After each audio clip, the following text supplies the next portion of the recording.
यो चाहिँ कति महिनापछि पानी परेको है। हिजो राति भनौँ न बेलुका लगभग त्यही 7:30 बजेदेखि सुरु गरेको होला पानी पर्नलाई। राति चाहिँ एकदमै ठुलो परेको थियो, रातैभरि ठुलो परेको। अहिले पनि बिहानको लगभग 8 बज्न लागिसक्यो, यतिकै मजाले पानी परिरहेको छ। यो चाहिँ धेरै पछि परेको है पानी। अस्ति त धेरै गर्मी भएर पानी धेरै आएको थियो।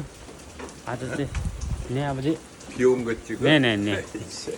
네팔도 비 많이 오잖아. नेपालले 많이 와요. 그런 얘기 안 와요. 그래서 त्यसरी पानी चाहिँ धेरै आइरहेको छ। 비 오는데 그거 보이냐? 비 오는 게? 네네네. नेपालले 매일 와요.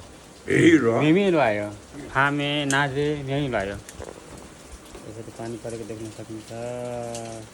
पानी आउँदा चाहिँ एकदमै रमाइलो हुने कि।